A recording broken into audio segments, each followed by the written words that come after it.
तो आज अपन स्टार्ट करेंगे बेसिक मैथ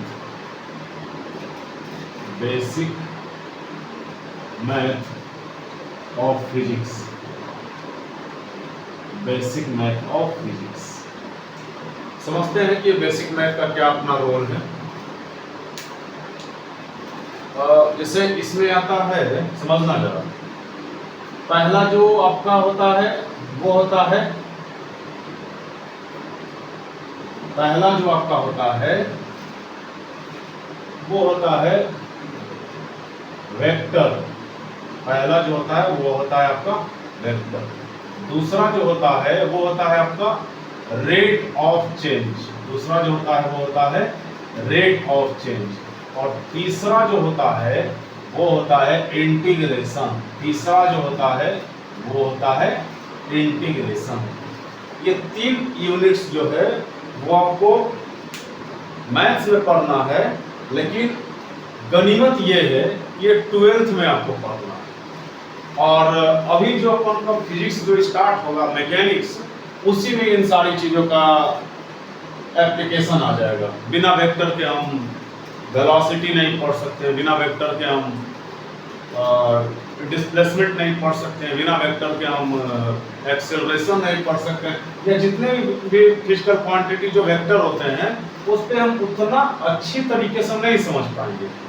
तो इसलिए अपन को वेक्टर यहाँ पे पढ़ना एक मजबूरी बन जाती है। अगर हम मैथ के भरोसे रहेंगे तो ये 12th में पढ़ेंगे। रेट ऑफ चेंज ये भी लास्ट में पढ़ना है, 11th last and 11th last में। इंटीग्रेशन कोई अपना उसी के आसपास में आता है। तो ओवरऑल देखा जाए तो फिजिक्स पढ़ना हमको अभी है, वो वाला हिस्सा पढ़ना हमको स्टार्टिंग में होता है जिसमें मैथ्स के ये सारे टॉपिक्स का यूज होता है। इसलिए जो है अपन बेसिक मैथ स्टार्ट करेंगे, ताकि जब फिजिक्स आपका स्टार्ट हो तो सारी चीज़ों को हम अच्छी तरीके से एनालाइज कर सकें। तो समझते हैं वेक्टर के बारे में, रेट ऑफ चेंज के बारे में और इंटीग्रेशन के बारे में। इससे पहले कुछ चीजें अपन को समझना है, जैसे फिजिकल क्वांटिटी। फिजिकल क्वांटिटी क्या होता है? फिजिकल क्वांटिटी वो समझते हैं। कुछ ऐसे क्वांटिटीज होते हैं, कुछ ऐसे चीज होते हैं जिसको आप मेजर कर सकते हो, है ना। बहुत सारी ऐसी चीजें हैं जिसको आप मेजर कर सकते हो, जैसे length, mass, force, velocity, acceleration, moment of inertia, pressure, ये जितनी सारी चीजें हैं, इन सारी चीजों को हम मेजर कर सकते हैं। क्योंकि जब हम मेजर कर सकते हैं तभी उसका एक अपना यूनिट डिफाइंड होता है। जैसे लेंथ को हम मेजर करते हैं, इसीलिए उसका unit metre, centimetre, kilometre, millimetre है। फोर्स को हम फोर्स को हम मेजर कर सकते हैं, इसलिए उसका यूनिट न्यूटन, डाइन होता है। वेलोसिटी को हम मेजर कर सकते हैं, इसलिए उसका यूनिट मीटर पर सेकेंड होता है। तो ऐसे जितने हर वो चीज जिसको हम मेजर कर सकते हैं उसका एक अपना स्पेसिफिक यूनिट होता है ना। तो समझते हैं कि फिजिकल क्वांटिटी क्या होता है। तो हर वो चीज जिसको हम मेजर कर सकते हैं, हर वो चीज जिसको हम नाप सकते हैं, हर वो चीज जिसको हम तोल सकते हैं, जिसको हम मेजर कर सकते हैं, उसी को फिजिकल क्वांटिटी कहते हैं। तो which can be measured, which can be measured, which can be measured, which can be measured, which can be measured। जिस चीज को हम मेजर कर सकते हैं उसको फिजिकल क्वांटिटी कहते हैं। एग्जांपल में आपका हो गया लेंथ, मास, फोर्स, वेलोसिटी, एक्सेलरेशन, एटसेट्रा। ऐसे तमाम चीजें हैं जिसको हम मेजर कर सकते हैं। तो ये सारी चीजें हमारा फिजिकल क्वांटिटी हुआ। अब ये जो फिजिकल क्वांटिटी है, ये जो फिजिकल क्वांटिटी है, ये दो तरह का होता है। एक्चुअल में तीन तरह का होता है। फिजिकल क्वांटिटी एक्चुअल में तीन तरह का होता है, लेकिन आपके सिलेबस में, नीट या जेईई के सिलेबस में जो बताया गया है, जो पढ़ा गया है, जो एक मार्क किया गया है, जो एक बाउंड्री लाइन के तहत उसको रखा गया है, वो दो तरह का होता है। और वो कौन कौन होता है ये समझना होगा। एक होता है वेक्टर और दूसरा होता है स्केलर। दूसरा होता है स्केलर। और तीसरा जो होता है, जो हम सबको नहीं पढ़ना है, हालांकि उस पर हम ज्यादा टिप्पणी नहीं करेंगे, बस नाम लिख लेते हैं, उसको कहते हैं टेंसर। उसको कहते हैं टेंसर। तो फिजिकल क्वांटिटी क्या होता है हमने ये समझ लिया कि जिस चीज को हम मेजर कर सकते हैं उसको फिजिकल क्वांटिटी कहते हैं। Example length, mass, force, velocity, acceleration, pressure, moment of inertia, ये सारी चीजें जो है वो फिजिकल क्वांटिटी है। अब ये फिजिकल क्वांटिटी कितने तरह का होता है, वेक्टर और स्केलर। जो नहीं पढ़ना है वो है टेंसर। तो इसको यहीं पे काट देते हैं। आपके एग्जाम में अगर मान लो कि फिजिकल क्वांटिटी पूछ दिया कि कितने तरह का होता है, हालांकि नीट जेईई में ऐसे क्वेश्चन तो पूछते नहीं है, लेकिन अगर पूछ दिया तो वेक्टर और स्केलर को ही कंसीडर करके चलना है। कहने का मतलब दो तरह का बताना है। तो आप जरा समझते हैं कि वेक्टर और स्केलर क्या होता है। तो पहले अपन स्केलर समझ लेते हैं ना कि स्केलर क्वांटिटी क्या होता है। स्केलर क्वांटिटी देखना जरा, स्केलर क्या होता है। स्केलर का मतलब होता है वैसा फिजिकल क्वांटिटी जिसको हम सिंपली आइडेंटिफाई कर सकते हैं। वैसा फिजिकल क्वांटिटी जिसको आप सीधे सीधे मेजर कर सकते हो। वैसा फिजिकल क्वांटिटी जिसको आप सीधे सीधे ऐड कर सकते हो। वैसा फिजिकल क्वांटिटी जिसको आप अलजेब्रिकली जोड़ सकते हो, अलजेब्रिकली घटा सकते हो। वैसे फिजिकल क्वांटिटी को स्केलर फिजिकल क्वांटिटी कहते हैं। कहने का मतलब कि द फिजिकल क्वांटिटी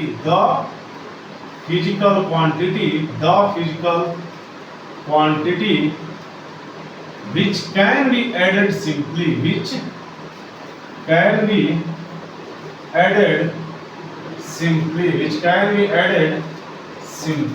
वैसा फिजिकल क्वांटिटी जिसको हम सीधे सीधे जोड़ सकते हैं, सीधे सीधे घटा सकते हैं, सीधे सीधे सिंप्लीफाइड कर सकते हैं, है ना। और can also said simply जो है सब्सट्रैक्टेड घटा सकते हैं, है ना। जिसको सीधे सीधे जोड़ या घटा सकते हैं, वैसे फिजिकल क्वांटिटी को स्केलर क्वांटिटी कहते हैं। जैसे अगर हम तुमसे पूछेंगे कि बताओ 2 kg प्लस 2 kg क्या होता है, आप तो शर्म आ रहा होगा बताने में कि सर ये क्या पूछ रहा है। कोई दिक्कत नहीं है, कितना होगा तो 4 kg हो जाएगा। हम डायरेक्ट बोल देते हैं 4 kg, इसमें अपन कोई इधर उधर नहीं सोचे। तो ये इस तरीके के जितने सारे चीजें जिसको जोड़ने के लिए हमको इधर उधर कोई तामझाम करने की जरूरत नहीं है, उसको क्या कहते हैं, स्केलर क्वांटिटी। मीट आते हैं 2 मीटर प्लस 2 मीटर क्या हो जाएगा, सीधा बोल देंगे 4 मीटर, सीधे बोल देना 4 मीटर। तुमसे पूछेंगे कि बताओ 2 एम्पियर प्लस 2 एम्पियर क्या होता है, तो 4 एम्पियर। एम्पियर करंट का यूनिट होता है। हालांकि इसका एक अलग केस है ना, ये टेंसर वाला में आता है। ये जो करंट ये दिख रहा है ना, ये जो लास्ट में जो हमने करंट के बारे में जो बोला है 2 एम्पियर प्लस 2 एम्पियर, ये इसमें आता है टेंसर में। लेकिन टेंसर अपने सिलेबस में पढ़ना नहीं है, इसलिए इसको बोला गया है स्केलर। तो ये हो गया, ये हमारा स्केलर क्वांटिटी जिसको हम सीधे सीधे जोड़ सकते हैं, जिसको हम सीधे सीधे घटा सकते हैं, जिसमें कुछ भी इधर उधर करने की जरूरत नहीं है, उसको हम सीधे क्या बोल देंगे, स्केलर क्वांटिटी। अब आता है कि वेक्टर क्वांटिटी क्या होता है। वेक्टर क्वांटिटी यहां से समझते हैं जरा कि वेक्टर क्वांटिटी क्या होता है, वेक्टर क्या होता है। अब जरा समझना है कि वेक्टर क्या होता है। स्केलर के बारे में तो हमने समझ लिया कि वैसा फिजिकल क्वांटिटी जिसको हम सीधे सीधे जोड़ सकते हैं, जिसको सीधे सीधे हम सिंप्लीफाइड कर सकते हैं, उसको क्या कहते हैं, स्केलर क्वांटिटी। उसको क्या कहते हैं, स्केलर क्वांटिटी। अब आते हैं वेक्टर पे कि भाई वेक्टर क्या होता है। तो वेक्टर के पे जब आते हैं तो जरा देखो कि वेक्टर पे आते हैं तो वेक्टर की कहानी अब थोड़ा थोड़ा आप समझने लगे हो कि द फिजिकल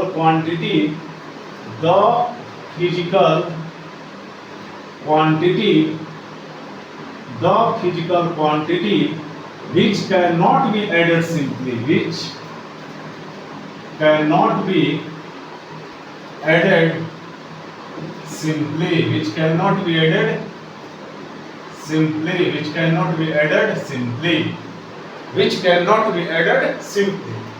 वेक्टर क्या होता है? वैसा फिजिकल क्वांटिटी होता है जिसको आप सीधे सीधे जोड़ नहीं सकते हो, जिसको आप सीधे सीधे घटा नहीं सकते हो. It requires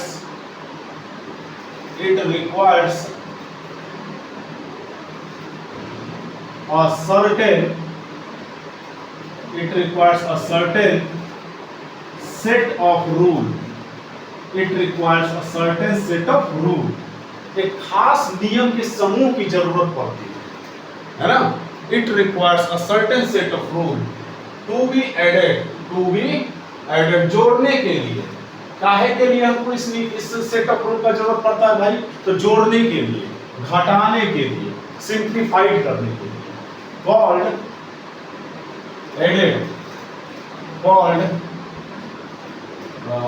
called vector law of addition. Called vector law of addition. Called vector law of addition. Vector law of addition. Called vector law of addition. ये होता है वेक्टर. ये होता है वेक्टर. वेक्टर का मतलब क्या होता है? The physical quantity which cannot be added simply. वैसा फिजिकल क्वांटिटी जिसको आप सीधे सीधे जोड़ नहीं सकते हो, है ना? जिसको आप सीधे सीधे घटा नहीं सकते हो. अब गुना ये मत बोलना sir what about multiplication. Multiplication तो आप कुछ भी कर सकते हो, मल्टीप्लिकेशन में कोई रोक टोक नहीं. अब यहाँ पे आते हैं वेक्टर. तो ये तो ऐसे सेट ऑफ रूल जो वेक्टर को जोड़ने में काम आता है उसको क्या कहते हैं? Vector law of addition. उसको क्या कहते हैं? Vector law of addition. कहने का मतलब कि जो physical quantity vector law of addition को फॉलो करेगा, जो फिजिकल क्वांटिटी किसको फॉलो करेगा? वेक्टर लॉ ऑफ एडिशन को फॉलो करेगा. वेक्टर लॉ ऑफ एडिशन को फॉलो करने का मतलब ये हुआ कि जो फिजिकल क्वांटिटी खुद को जोड़ने के लिए ये वाले नियम का सहायता लेता है, ये वाले नियम का हेल्प लेता है, वैसे फिजिकल क्वांटिटी को वेक्टर कहते हैं. वैसे फिजिकल क्वांटिटी को वेक्टर कहते हैं. अब हम आपसे एक बात पूछते हैं, जरा बताना. तो जैसे हमने वेलोसिटी के बारे में जैसे जानते, तो वेलोसिटी एक वेक्टर क्वांटिटी है. हम आपसे कुछ पूछते हैं, जरा बताना कि यहाँ पे जरा बताना. हम दो स्टेटमेंट लिख रहे हैं, है ना, या दो पॉइंट्स हम लिख रहे हैं, है ना. वो कौन सा पॉइंट्स जो है वो ज्यादा एप्रोप्रिएट है, कौन सा पॉइंट्स जो ज्यादा एप्लीकेबल है, उस पे आपको बताना है. हम यहाँ पे लिख रहे हैं velocity is a vector. Velocity is a vector, so it is added by vector law of addition. Vector law of addition. ये हुआ. दूसरा पॉइंट आपका ये है कि velocity is added by vector law of addition. Vector law of addition. So it is a vector. So it is a vector. आपको बताना है, आप सोच के बताना कि कौन सा जो है पॉइंट्स ज्यादा सही लग रहा है, कौन सा पॉइंट्स जो है ये डेफिनेशन को मैच कर रहा है, कौन सा पॉइंट्स है जो इसको वेरीफाई कर रहा है. आज जो है समझते हैं. कह रहा है कि velocity is a vector, so it is added by vector law of addition. इसका मतलब ये हुआ वेलोसिटी एक वेक्टर है, इसलिए इसको वेक्टर लॉ ऑफ एडिशन से जोड़ा जाता है. या वेलोसिटी, सॉरी यहाँ पे उल्टा लिख दिया, यहाँ पे वेलोसिटी लिखना था. या velocity is added by vector law of addition. Velocity is added by vector law of addition, so it is a vector. कहने का मतलब कि वेलोसिटी को वेक्टर लॉ ऑफ एडिशन से जोड़ते हैं, इसलिए वो वेक्टर है. या वेलोसिटी वेक्टर है, इसलिए उसको वेक्टर लॉ ऑफ एडिशन से जोड़ते हैं। तो जरा यहाँ पे देखना, तो वेलोसिटी कौन है जो वेक्टर लॉ ऑफ एडिशन से ऐड होता है, मतलब कि velocity is added by vector law of addition so it is a vector, ये सही होगा, है ना। वेलोसिटी को आप वेक्टर लॉ ऑफ एडिशन से जोड़ते हैं, इसलिए यह वेक्टर है, इसलिए यह वेक्टर है। आपको लग रहा होगा कि सर दोनों एक ही जैसा हमको लग रहा है, हमको तो कोई फर्क नहीं पड़ रहा है, हमको तो एक ही लग रहा है, velocity is a vector so it is added by vector law of addition, velocity is added by vector law of addition so it is a vector. हमको तो एक ही लग रहा है सर, हमको तो कोई डिफरेंस नहीं पता चल रहा है। हम आपसे एक बात पूछते हैं, मैं इंसान हूं इसलिए फिजिक्स का टीचर हूं, या फिजिक्स का टीचर हूं इसलिए मैं इंसान हूं? बताओ जरा, क्या दोनों एक ही बात है? मैं एक इंसान हूं इसलिए फिजिक्स का टीचर हूं, या फिजिक्स का टीचर हूं इसलिए मैं इंसान हूं? सोच के बताना जरा, क्या दोनों एक ही पॉइंट है? और वो जब पता चल जाए तो अपने आप पता चल जाएगा, है ना। नेक्स्ट पॉइंट क्या है कि सर वेक्टर को हम सीधे सीधे क्यों नहीं जोड़ते? स्केलर को तो सीधे सीधे हम जोड़ दिए, वेक्टर को हम क्यों नहीं जोड़े? वेक्टर को जोड़ने के लिए इसकी जरूरत हमें क्यों पड़ती है? आओ जरा समझते हैं कि any vector contain two information। हर वेक्टर अपने पास दो इंफॉर्मेशन रखता है, दो नॉलेज रखता है। पहला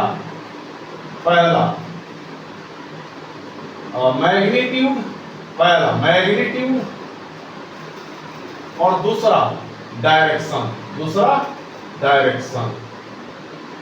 अब एक बात बताना जी कि मैग्नीट्यूड को तो हम सीधे सीधे जोड़ देंगे, ठीक है, 2 + 2 4 कर दिए, 2 ये कर दिए, लेकिन जब बात डायरेक्शन का आता है तब तो हम सीधे सीधे नहीं ना जोड़ेंगे। पूर्व प्लस पश्चिम बराबर क्या दक्षिण बोल देंगे? नहीं बोल सकते। तो यहाँ पे डायरेक्शन जो आ गया ना, इसलिए ये मामला थोड़ा गंभीर हो गया। स्केलर में डायरेक्शन नहीं होता है, स्केलर क्वांटिटी के पास एक ही इंफॉर्मेशन होता है और वो होता है मैग्नीट्यूड, इसलिए उसको हम सीधे सीधे जोड़ते हैं। इसके पास होता है डायरेक्शन, इसलिए इसको हम सीधे सीधे जोड़ नहीं सकते। आ जाओ, अब जरा समझते हैं कि ये मैग्नीट्यूड क्या होता है। जरा इस पे आते हैं, मैग्नीट्यूड क्या होता है ना। तो यहाँ पे जरा समझते हैं कि मैग्नीट्यूड क्या होता है। मैग्नीट्यूड क्या होता है, समझो जरा मैग्नीट्यूड क्या होता है। क्योंकि वेक्टर पढ़ रहे हैं, वेक्टर के पास क्या होता है? मैग्नीट्यूड है, डायरेक्शन, इसलिए हम मैग्नीट्यूड पे बात करते हैं। Measurement of any physical quantity, measurement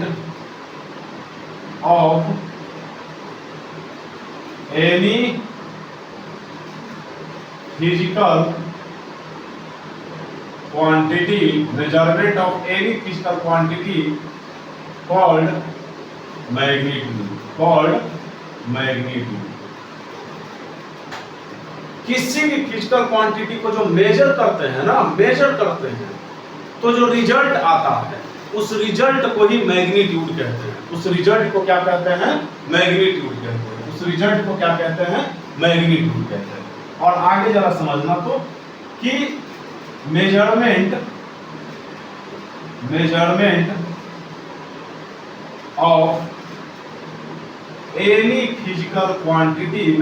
of any physical quantity, अच्छा ये जो इतना लंबा टर्म लिखे हैं measurement of any physical quantity, इसको शॉर्ट में बोलेंगे तो मैग्नीट्यूड, इसको शॉर्ट में बोलेंगे तो magnitude. Measurement of any physical quantity is represented as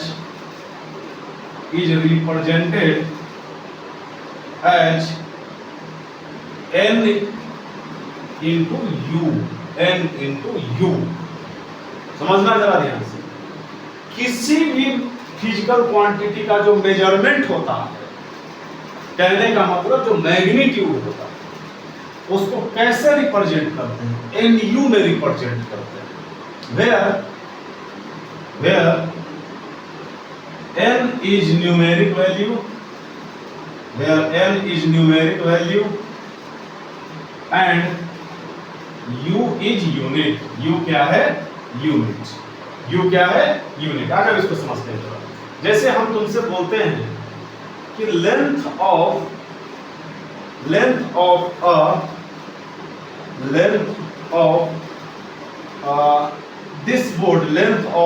this board is 5। ध्यान से सुनना जरा, length of this board is 5। क्या आपको कुछ समझ में आ रहा है? क्या ये क्लियर फिट बैठ रहा है? क्या आपको समझ में आ रहा है कि length of this board is 5? 5 क्या? 5 मीटर, 5 सेंटीमीटर, 5 किलोमीटर। क्या 5 क्या है? ये जो है ना, ये कहीं ना कहीं this is insufficient, this term is not completed.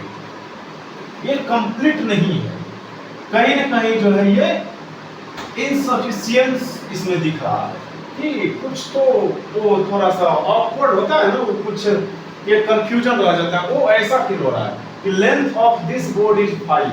मतलब वो नहीं, अगला टर्म लिखते हैं उसमें जरा पता चलना कि length of this board is 5 metre. Length of this board is 5 metre. आप बताओ, ये वाला ज्यादा क्लैरिफाई कर रहा है या ये वाला ज्यादा क्लैरिफाई कर रहा है? आप बेशक बोलोगे सर ये वाला ज्यादा क्लैरिफाई कर रहा है। और एक बात लिखते हैं जरा, इसमें हमको बताना, मास ऑफ शुगर इज 5। चीनी का मास 5 है। क्या ये इनसफिशिएंट जैसा आपको फील नहीं हो रहा है? अगला लिखते हैं, मास ऑफ शुगर बराबर 5 kg। ये लग रहा है कि हाँ, ये थोड़ा समझ में आया कि हाँ 5 kg हो सकता है। अब यहाँ पे जब हम बोले ही नहीं kg, जब यहाँ पे हमने बोला ही नहीं मीटर, तो ये तो कुछ भी हम समझ सकते हैं ना जी, 5 किलोमीटर भी हो सकता है, क्योंकि वहां मेंशन नहीं है। 5 सेंटीमीटर भी हो सकता है, या 5 केजी की जगह 5 ग्राम भी हो सकता है। तो ऐसे जो होता है ना, तो आप इसमें जरा गौर करना कि ये इंडिविजुअल खुद को रिप्रेजेंट नहीं कर रहा था, इसके साथ में एक यूनिट लगाना पड़ा। तो ये जो 5 है ना, यही 5 तो n है, यही 5 तो n है, और ये जो मीटर है ना, यही मीटर तो u है, यही मीटर तो u है। मतलब इसमें n बराबर कितना होगा? 5, और u बराबर क्या हुआ? मीटर। u बराबर क्या हुआ? मीटर। इसमें n बराबर क्या हुआ? n बराबर 5, u बराबर मीटर। ये हुआ, है ना, ये हुआ। अब जरा हम तुमसे पूछते हैं कि जरा बताओ कि अगर हम इसी बोर्ड को मेजर करने के लिए अपना यूनिट बदल देते हैं, है ना, मीटर को सेंटीमीटर कर देते हैं। ये जो हमारा बोर्ड यहां से यहां तक दिख रहा है, हमने जब इसको मीटर और स्केल में मेजर किया तो कितना आया? 5 मीटर आया। अब अगर हम इसको सेंटीमीटर वाला स्केल से मेजर करेंगे तो हम बताओ, क्या हमने यहाँ पे u बदला कि नहीं बदला? पहले u हमारा मीटर था, अब हमारा u क्या हो गया? सेंटीमीटर हो गया। चलो अब इसको जरा बढ़िया समझते हैं।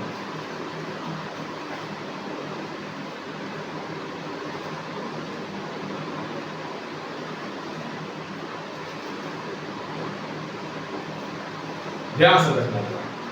If we change our unit metre to centimetre, metre to centimetre, metre से क्या बदल देते हैं? Centimetre. Then our numeric value also will changed from 5 to 500, 5 to 500। ध्यान से समझना है, हमने मीटर से कहां ले गया? सेंटीमीटर। तो मीटर के लिए तो 5 था, तो अगर सेंटीमीटर में देखेंगे तो 500 आएगा। क्यों? क्योंकि आप जानते हो कि 1 मीटर बराबर क्या होता है? 100 सेंटीमीटर होता है। 1 मीटर बराबर क्या होता है? 100 सेंटीमीटर होता है। इसलिए हमने जब मीटर से सेंटीमीटर में अपना यूनिट बदला तो न्यूमेरिक वैल्यू भी 5 से 500 हो गया। अगर हम यहाँ केजी की बात करें, now if we change unit KG to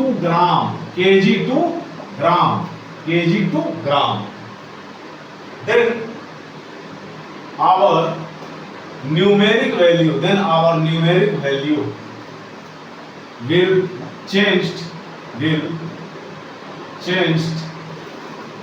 from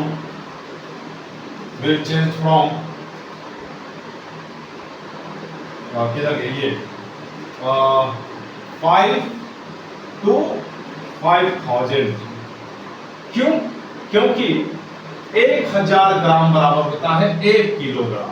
1000 ग्राम बराबर क्या होता है? 1 किलोग्राम। एच 1 केजी बराबर होता है 1000 ग्राम। ये होता है मैग्नीट्यूड। जब भी आपको मैग्नीट्यूड दिखाना है तो साथ में यूनिट और न्यूमेरिक वैल्यू दोनों दिखाना है।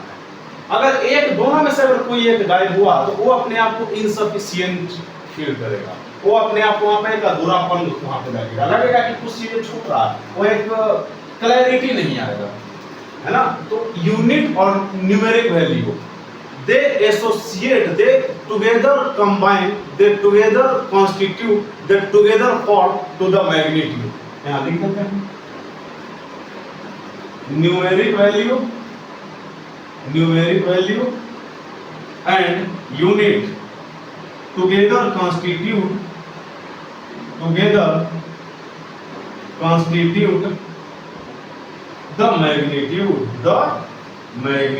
the magnitude, है ना।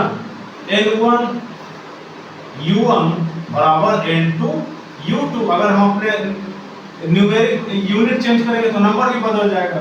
एग्जांपल 5 मीटर बराबर 500 सेंटीमीटर। देख लो, हमने मीटर से सेंटीमीटर किया तो 500, तो यहाँ से U1 5 मीटर था तो U2 सेंटीमीटर। उसी तरह अगर हमारा N1 5 है तो 500 हो गया।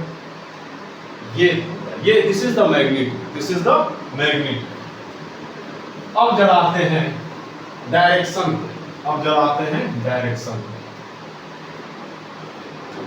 एक बात बताना आप सब, how many directions are possible? कितने डायरेक्शन होते हैं? How many directions are possible? How many directions are possible? How many directions are possible? देखना जरा। There are infinite directions।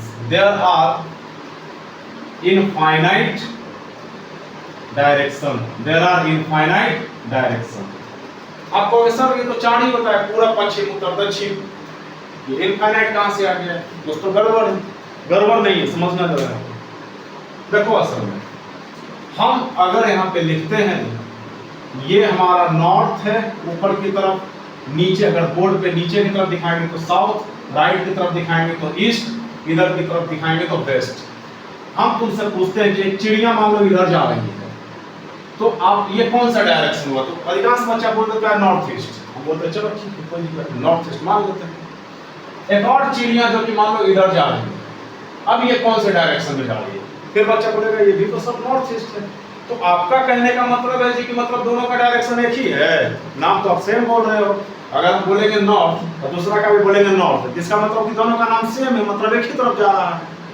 ऐसा नहीं है कि वेस्ट की तरफ जा रहा है तो उसको जो है प्यार से हम बोल देंगे कि नॉर्थ की तरफ जा रहा है, ऐसा तो नहीं होता है। तो कहीं ना कहीं ये दोनों तो अलग अलग डायरेक्शन है।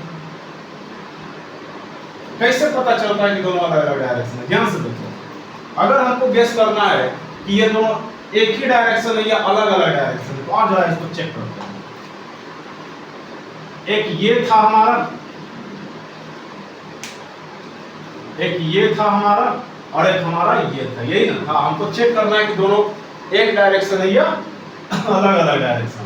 आप एक काम करो, एक लाइन खींच दो, कैसे भी लाइन खींच दो, दोनों को कट करें। ध्यान से देखो, ये वाला एंगल और ये वाला एंगल क्या सेम है? नहीं है ना। ये θ1 है तो ये θ2 है, और यहाँ पे θ2 ग्रेटर देन θ1 है ना। तो अगर एंगल सेम नहीं है तो डायरेक्शन भी सेम नहीं होगा। आप जरा बताओ, एक इधर जा रहा है, एक चिड़िया इधर जा रही है, एक चिड़िया इधर जा रही है, एक चिड़िया इधर जा रही है, क्या हमको पता करना है क्या दोनों डायरेक्शन सेम है? एक लाइन खींचो, देखो यहाँ भी 90 डिग्री बन रहा है, यहाँ भी 90 डिग्री बन रहा है, मतलब दोनों डायरेक्शन सेम है ना। दैट इसका मतलब दोनों डायरेक्शन सेम है, ये पता चल गया। तो भाई ये तो ठीक है, हमको तो ये समझ में आ रहा है कि दोनों डायरेक्शन अलग अलग है, लेकिन नाम क्या है, किस नाम से पुकारेंगे उसको, ये ना मैटर करता है, ये हमारे लिए मायने रखता है। तो आ जाओ इसको समझते हैं जरा। मान लो ये एंगल तुम्हारा 30 डिग्री है, ये वाला एंगल तुम्हारा 30 डिग्री है, तो यहाँ पर क्या लिखोगे? 30 डिग्री, इसका नाम लिखने जा रहे हैं, डायरेक्शन का नाम 30 डिग्री। ये किससे बना रहा है? ईस्ट से, तो पहले नाम लिखेंगे नॉर्थ का, 30 डिग्री नॉर्थ ऑफ ईस्ट। इसका दूसरा नाम क्या होगा? जिससे घर में किसी का नाम होता है ना, अलग अलग अपना नाम होता है, उसी तरह यहाँ भी नाम। ये एंगल क्या हो जाएगा? 60 डिग्री। तो अगर दूसरे नाम से इसको पुकारेंगे तो 60 डिग्री और 60 डिग्री। अब ये 60 किससे बना रहा है? नॉर्थ से, तो पहले ईस्ट का नाम लेंगे, 60 डिग्री ईस्ट, तब नॉर्थ का नाम लेंगे, ईस्ट ऑफ नॉर्थ। ये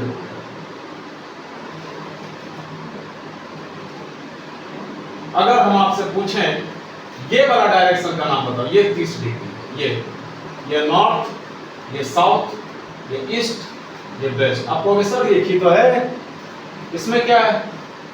वेलो सेम नहीं है, अलग अलग है दोनों। ये एरो किधर इंडिकेट कर रहा है? इधर की तरफ, है ना, इधर इंडिकेट कर रहा है, इधर की तरफ। तो ये इसमें तो है, लेकिन इसका कहते हैं ना कि वो एक प्राण और जो तो शरीर और मन है ना, दोनों अलग अलग होता है। तो शरीर यहाँ है लेकिन मन यहाँ है ना।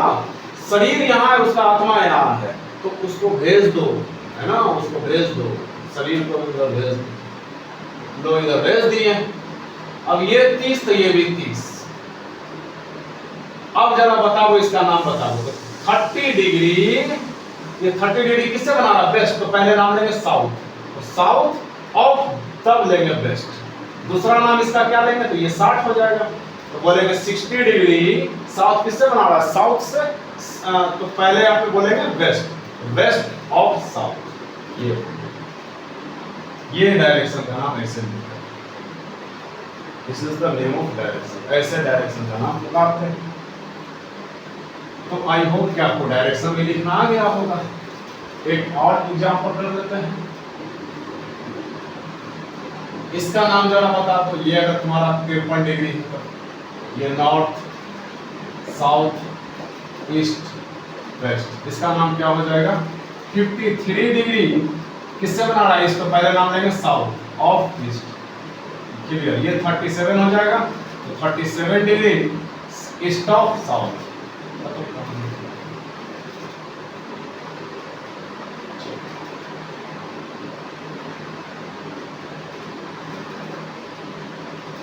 चलो, ये तो अपन ने समझ लिया वेक्टर के बारे में, तो समझ लिया कि वेक्टर जो होता है उसको सीधे सीधे हम नहीं जोड़ सकते हैं, उसको जोड़ने के लिए एक अलग सेट ऑफ रूल की जरूरत पड़ती है, एक अलग नियम की जरूरत पड़ती है। उस नियम को वेक्टर लॉ ऑफ एडिशन कहते हैं। उसके पास दो इंफॉर्मेशन होता है, एक डायरेक्शन और एक मैग्नीट्यूड। मैग्नीट्यूड के बारे में हमने समझा कि हर वो चीज जिसको हम मेजर कर सकते हैं उसको मैग्नीट्यूड कहते हैं, सॉरी उसको तो फिजिकल क्वांटिटी कहते हैं। और जो मेजरमेंट होता है ना, फिजिकल क्वांटिटी का जो मेजरमेंट होता है, जो नापते हैं, तो नाप मेजर करने के बाद जो रिजल्ट आता है उसी रिजल्ट को मैग्नीट्यूड कहते हैं, जो एलयू में फॉर्म होता है, जहाँ एल न्यूमेरिक वैल्यू होता है, यू एक यूनिट होता है। हमने डायरेक्शन भी जाना कि डायरेक्शन कितने होते हैं, डायरेक्शन इनफाइनाइट होते हैं। प्रोफेसर ये नहीं समझे थे कि इनफाइनाइट किस होता है। अब बताओ कि अगर हम आपको बोले कि ये ऐसे से यहाँ पे कितने लाइन खिंचाया जा सकता है, तो आप बोलोगे सर इनफाइनाइट। तो हर एक लाइन का अलग एंगल है, तो यहाँ पे इनफाइनाइट लाइन है तो इनफाइनाइट एंगल होगा, और हर एक लाइन एक यूनिक डायरेक्शन बता रहा है, तो यहाँ पे इनफाइनाइट लाइन है तो इनफाइनाइट डायरेक्शन हो गया कि नहीं। अब आगे समझते हैं, इसके आगे का प्रॉपर्टीज समझते हैं।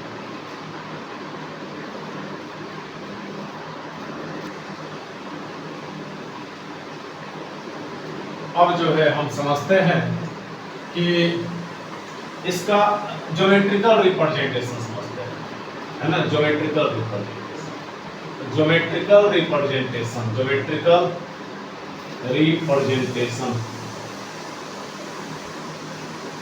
Of a vector, of a vector, geometrical representation of a vector. ध्यान से, an arrow is the geometrical representation of a vector, of a vector। देखो कैसे, जैसे अगर हमको दिखाना है कि कोई ए वेक्टर, तो ए के ऊपर तीर लगा देंगे, बी वेक्टर तो बी के ऊपर तीर लगा देंगे, सी वेक्टर तो सी के ऊपर तीर लगा देंगे, डी वेक्टर तो डी के ऊपर तीर लगा देंगे, ई वेक्टर तो ई के ऊपर तीर लगा देंगे। ऐसे हमको दिखाना है। तो ये जो ऊपर में एरो है ना, दिस इज ज्योमेट्रिकल रिप्रेजेंटेशन, इसी को ज्योमेट्रिकल रिप्रेजेंटेशन। अब आ जाओ, देखना जरा, एक टर्म होता है मॉडुलस, है ना, मॉडुलस। तो मॉडुलस तो एक अच्छा खासा मैथमेटिक्स चैप्टर है जी, लेकिन अपन को उतना जानना नहीं है। अपन को मॉडुलस का बेसिक मतलब समझना है। अ machine which gives magnitude, which gives magnitude, which gives magnitude, वैसा मशीन जो मैग्नीट्यूड देता है।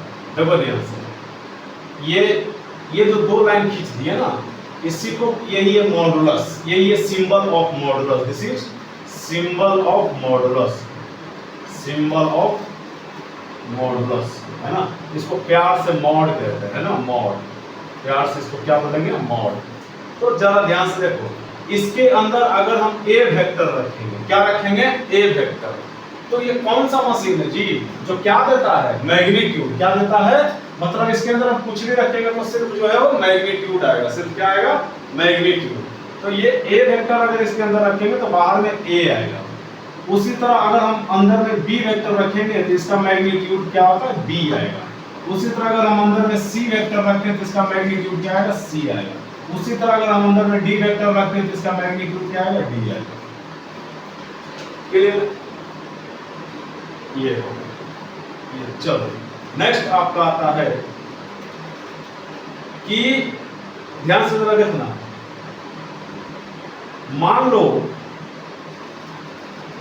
कि एक वेक्टर है, मान लो कि एक वेक्टर है, ध्यान से देखना मुझे, मान लो एक वेक्टर है जिस जो फोर्स है ना, एक वेक्टर है जो फोर्स, तो मान ले ए वेक्टर बराबर 5 न्यूटन। ध्यान से सुनना, ए वेक्टर बराबर कितना, 5 न्यूटन। एक वेक्टर है जिसका मैग्नीट्यूड कितना है, 5 न्यूटन। तो 5 न्यूटन के लिए अगर हम तीर का लंबाई मान लो 2 मीटर रखते हैं, ध्यान से सुनना जरा, अगर हमारा एक वेक्टर है जिसका मैग्नीट्यूड कितना है, 5 न्यूटन, 5 न्यूटन के लिए जो हम डायरेक्शन दिखाएंगे तो वो एरो से दिखाएंगे, है ना, एरो से।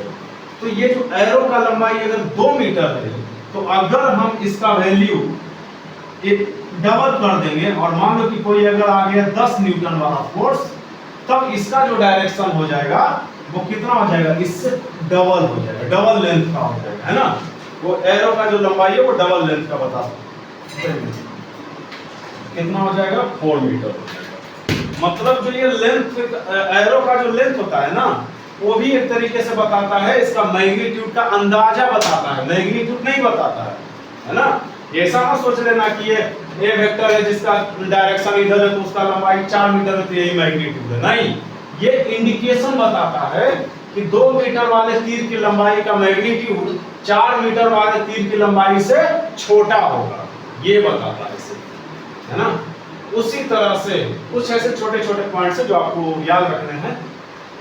उसी तरह से two different physical quantity, two different physical quantity, two different physical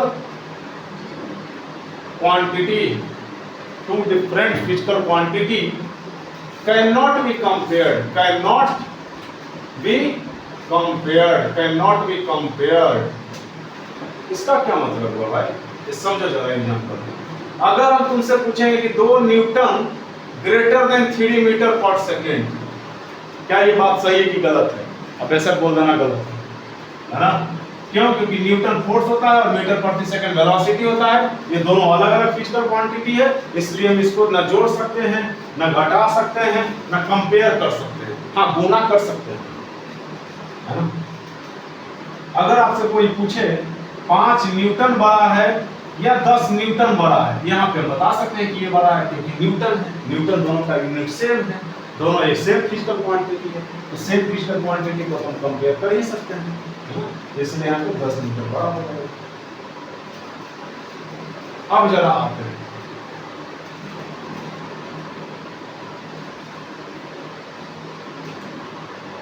अच्छा एक बात बताओ, हमने जो आपको शुरू में बताया कि वेक्टर को हम सीधे सीधे जोड़ नहीं सकते हैं, तो जरा समझो तो जरा उस पे कि वेक्टर को हम सीधे सीधे जोड़ नहीं सकते हैं। अगर हम आपसे पूछेंगे कि 10 न्यूटन प्लस 15 न्यूटन बराबर क्या होगा, तो आप कहोगे सर 25 न्यूटन। एक बच्चा आया और वो बोला कि 10 न्यूटन प्लस 15 न्यूटन बराबर हो गया 5 न्यूटन। एक बच्चा आया, वो बोल दिया 10 न्यूटन प्लस 15 न्यूटन हो गया 7 न्यूटन। एक बच्चा आया, वो बोला 10 न्यूटन प्लस 15 न्यूटन हो गया 20 न्यूटन। बोलो इसमें कौन सही है? तो आपके जानकारी के लिए मैं बता दूं, ये चारों सही है ना? ये चारों सही है। अब हाँ, ये एंगल पे डिपेंड करता है। अभी थोड़ा सा वो आप नहीं पढ़े हो, इसलिए भी इसका टिप्पणी हम ज्यादा नहीं किए थे। लेकिन एक चीज आपको समझना है कि अगर आपसे कोई पूछे कि 10 न्यूटन प्लस 15 न्यूटन का रेंज कहां से कहां तक होगा, रेंज कहां से कहां तक होगा, तो एक बार पहले इसको सीधे घटा दो तो 5 न्यूटन, और एक बार इसको सीधे जोड़ दो तो 25 न्यूटन, तो 5 न्यूटन टू 25 न्यूटन। इसका आंसर 5 न्यूटन से लेकर के 25 न्यूटन तक होगा। मतलब उसके बीच में देखो 20 आ रहा है, उसी के बीच में 7 आ रहा है, उसी के बीच में 5 तो 5 तो खैर इसका मिनिमम वैल्यू कितना है 25 और maximum value, sorry minimum value कितना है 5 और मैक्सिमम वैल्यू कितना है 25। ये हालांकि कैसे जोड़ते हैं ये हम आपको आगे बताया जाएगा कि सर ये कैसे हुआ, ये कैसे हुआ, ये सब ये नहीं समझ में आ रहा। अभी आपको थोड़ा सा समय लगेगा ना, एंगल सीखेंगे, फिर कंपोनेंट सीखेंगे, दो वेक्टर के बीच का एंगल निकालना सीखेंगे, फिर दो वेक्टर किसी वेक्टर का कंपोनेंट निकालना सीखेंगे, तब फिर जोड़ने के लिए सीखेंगे। और वो एक लेक्चर और है, एक लेक्चर नेक्स्ट लेक्चर में आप जो है वो जोड़ना आप सीख जाओगे। फिर इसका हार्डली आप जो ये वेक्टर वाला है वो 3 से 4 लेक्चर का है, उसमें आपका पूरा वेक्टर हम कवर कर देंगे हमारे पूरा, और कोशिश करेंगे कि ज़्यादा से ज़्यादा हम क्वेश्चन करवाएं, है ना। आज तो क्वेश्चन ज़्यादा नहीं करा पाए क्योंकि आज प्रॉपर एकदम थियरी था। ज़्यादा से ज़्यादा आपको आपके कॉपी में अभी कंटेंट आना है, थोड़ा सा कंटेंट आ जाए तब तो आदमी सोचे। तो एक लेक्चर और जब पढ़ेंगे तब अपन वेक्टर को जोड़ना सीख जाएंगे।